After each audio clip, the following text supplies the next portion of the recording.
Notre voyage au pays du luxe débute par un séjour dans les hôtels Pandox et Intercontinental Hotels qui remportent, tous les deux, les premières places de notre classement. Nous évoquerons ensuite le bijoutier danois Pandora qui arrive en 3e position avant d'aller jouer quelques centaines de dollars australiens chez le géant des casinos, Crown ressort. Puis nous ferons escale devant les vitrines des boutiques de luxe Hermès, le luxe à la française. Sans oublier de prévoir l'hiver en passant acheter une doudoune chez Moncler. Pour finir ce luxueux voyage, une petite bataille de figurines direction Game Workshop avant de prendre place dans notre Ferrari favorite. Calcul de la marge, par quoi commencer? Pour bien comprendre notre classement, il est utile de savoir ce qu'est une marge bénéficiaire pour une entreprise et comment elle se calcule. La marge bénéficiaire se calcule en divisant le bénéfice net par le chiffre d'affaires. Exemple, la société A génère un chiffre d'affaires de 1 750 000 €, une fois toutes ses charges payées, il lui reste 180 000 € de bénéfice net. Calcul de la marge bénéficiaire, bénéfice net 180 000 €, chiffre d'affaires 1 750 000 €, égale 10,28%. La société A dispose donc d'une marge bénéficiaire de 10,28%. Remarque,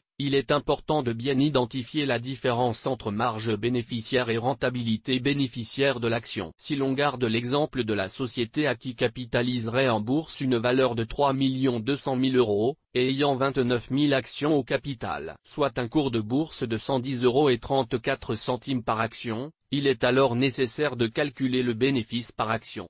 Dans le cas de la société A, 180 000 € de bénéfice, 29 000 actions au capital égale 6,21 € de BPA, bénéfice par action. Donc, la rentabilité des actions de la société A est de 6,21 € de BPA, 110,34 € prix de l'action, égale 5,63%. En conclusion, la société A génère une marge bénéficiaire de 10,28% et, à son cours de bourse de 110,34 € par action, possède une rentabilité bénéficiaire de 5,63%. Si son cours de bourse est en hausse ou en baisse, la rentabilité bénéficiaire baissera ou augmentera. Il faudra réajuster les calculs lors des publications de bénéfices futurs. Voyons maintenant dans le détail, le top des sociétés de luxe aux marges les plus importantes. 1.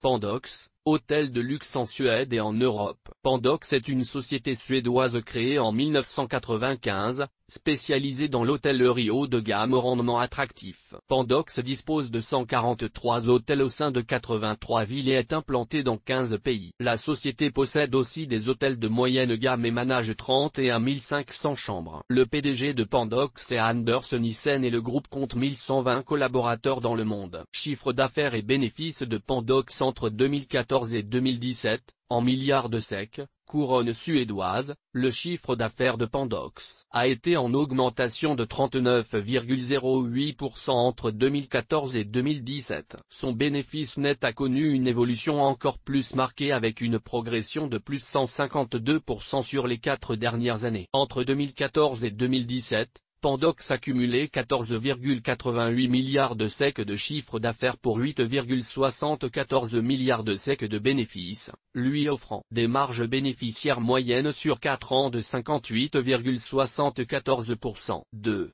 Intercontinental, hôtel de luxe à l'international. Intercontinental Hotels Group a plus de 200 ans d'existence et son siège social est situé au Royaume-Uni. Son business model est basé sur la franchise. Le groupe aux 6658 collaborateurs possède les marques Intercontinental, Kimpton, Hôtel Indigo, Even Hotel, Walux, Crown Plaza, Holiday Inn, Avid, Staybridge, et Candlewood. Il possède et manage 798 075 chambres d'hôtel à travers le monde. Le PDG de la société est Keith Barr, un homme d'affaires américain qui succède, depuis 2017, à Richard Salomon. Chiffre d'affaires et bénéfices d'Intercontinental Group entre 2014 et 2017, en milliards de dollars américains. Le chiffre d'affaires des Intercontinental Group a été en baisse entre 2014 et 2016, puis s'est légèrement repris en 2017. Les bénéfices sont assez hétérogènes dans des seuils allant de 0,39 à 1,22 milliards de dollars. Entre 2014 et 2017,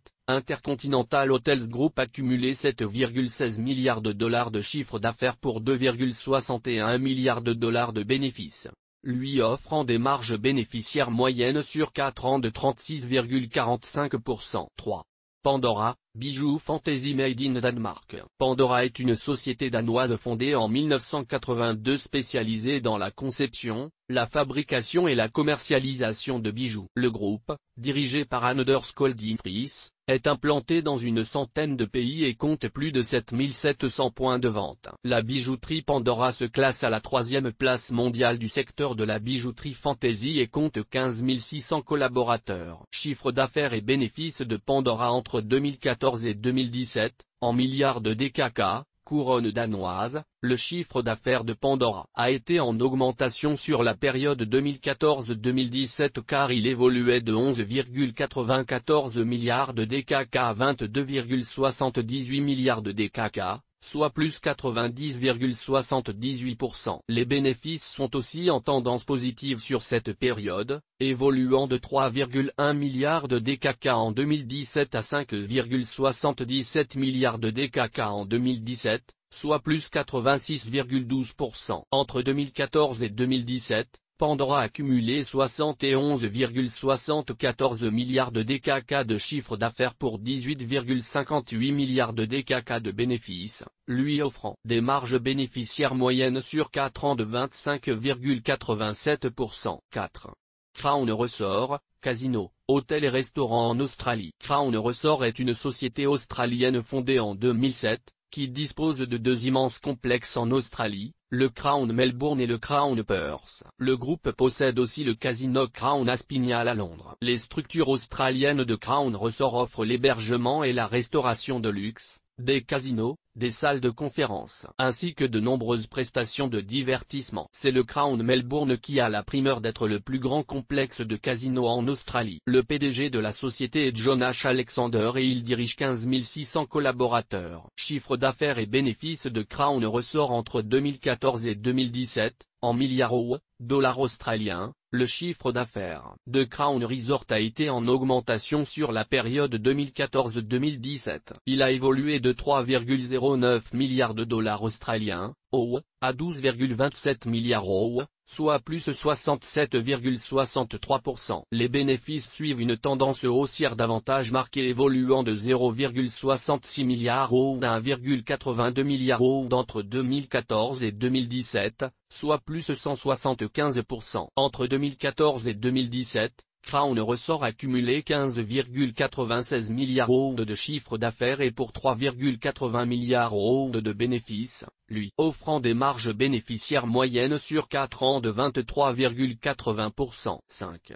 Hermès, produit de luxe français. C'est en 1837 que Thierry Hermès, le fondateur, ouvre sa première manufacture. La marque française, dirigée par Axel Dumas, est spécialisée dans la conception, fabrication et commercialisation de produits de luxe, tels que la maroquinerie, le prêt-à-porter, les accessoires, les bijoux, les montres, les parfums, etc. Le groupe, fort de 13 483 collaborateurs, est implanté à l'échelle internationale et manage 304 magasins. Chiffre d'affaires et bénéfices d'Hermès Paris entre 2014 et 2017, en milliards d'euros. Le chiffre d'affaires d'Hermès a été en augmentation sur la période 2014-2017 évoluant de 4,12 milliards d'euros en 2014 à 5,55 milliards d'euros en 2017, soit plus 34,71%. Les bénéfices étaient aussi en croissance, de plus 42,52%, entre 2014 et 2017. Entre 2014 et 2017, la société d'articles de luxe a cumulé 19,71 milliards d'euros de chiffre d'affaires et pour 4,17 milliards d'euros de bénéfices, lui offrant des marges bénéficiaires moyennes sur 4 ans de 21,16%. 6. Moncler, doudoune et vestes haut de gamme. Moncler est une société italienne fondée en 1952 par 2 Français, René Ramillon et André Vincent. À l'origine destinée aux ouvriers, les doudounes Moncler se sont distinguées lors des Jeux Olympiques de Grenoble en 1968 comme marque de référence. La marque s'est ensuite diversifiée à partir de 2003 dans la mode plus large suite à sa reprise par l'Italien Remo Ruffini, tout en conservant son ADN d'origine, les doudounes et blousons. Le PDG de la société Remo Ruffini et manage 3619 collaborateurs. Chiffre d'affaires et bénéfices de Moncler entre 2014 et 2017. Le chiffre d'affaires de Moncler a été en augmentation de 72,46% entre 2014 et 2017. Les bénéfices ont presque doublé sur la période plus 92,31%. Entre 2014 et 2017, Moncler a cumulé 3,80 milliards d'euros de chiffre d'affaires pour 0,73 milliards de dollars de bénéfices, lui offrant des marges bénéficiaires moyennes sur 4 ans de 19,21%. Games Workshop, créateur de figurines Wargaming. Games Workshop Group est une société britannique spécialisée dans la conception, la fabrication et la commercialisation de figurines, fondée en 1975. La marque la plus connue est Warhammer 40 000. Les clients achètent des boîtes de jeux ou des figurines à l'unité qu'ils doivent ensuite peindre, avant de rejoindre le terrain de bataille. L'activité de la société pouvant aussi être classée dans la catégorie divertissement, nous l'avons cependant catégorisée dans le luxe. Car un simple lot de 5 figurines de soldats d'élite Myrmidon est vendu au prix de 365 €. Games Workshop Group a pour PDG Kevin Rowntree et compte 1805 collaborateurs. Chiffre d'affaires et bénéfices de Games Workshop entre mi-2015 et mi-2018, en millions de GBP, livres sterling. Le chiffre d'affaires de Games Workshop Group est en augmentation de 84,56% entre mi-2015 et mi-2018. Les bénéfices marquent une forte croissance sur les 4 dernières années car ayant plus que quadruplé plus 387%.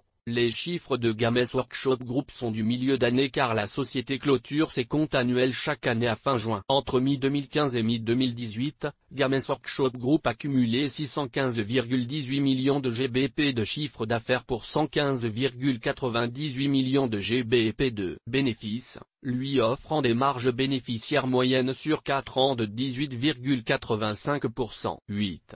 Ferrari, voiture de sport italienne. Le groupe Ferrari a été fondé par Enzo Ferrari en 1947. Ferrari est mondialement reconnu pour ses voitures de sport ayant remporté de nombreuses compétitions automobiles. La gamme Ferrari est accessible aux professionnels comme aux particuliers. Le siège social de l'entreprise se trouve en Italie et la place de cotation de ses actions est le NISE. La Ferrari, la voiture la plus puissante de l'enseigne, a été produite en 500 exemplaires seulement. Elle embarque un V12 couplé à 3 moteurs électriques développant un total de 963 chevaux pour une masse de seulement 1370 kg. Le 0 à 100 km/h est effectué en 2,6 secondes et la vitesse maximale avoisine les 400 km/h. Ferrari Group a pour PDG Luis Camilleri et compte 3513 collaborateurs. Chiffre d'affaires et bénéfices de Ferrari entre 2014 et 2017, en milliards d'euros. Le chiffre d'affaires de Ferrari a été en augmentation de 23,91% entre 2014 et 2017. Son bénéfice a doublé sur la période passant de 260 millions d'euros à 540 millions d'euros. Entre 2014 et 2017, Ferrari a cumulé 12,14 milliards d'euros de chiffre d'affaires pour 1,47 milliard d'euros de bénéfices, lui offrant des marges bénéficiaires moyennes sur 4 ans de 12,11%. Toutes nos informations sont, par nature, génériques. Elles ne tiennent pas compte de votre situation personnelle et ne constituent en aucune façon des recommandations personnalisées en vue de la réalisation de transactions et ne peuvent être assimilées à une prestation de conseil en investissement financier, ni à une incitation quelconque à acheter ou vendre des instruments financiers. Le lecteur est seul responsable de l'utilisation de l'information fournie, sans qu'aucun recours contre la société éditrice de Café de la Bourse, comme ne soit possible.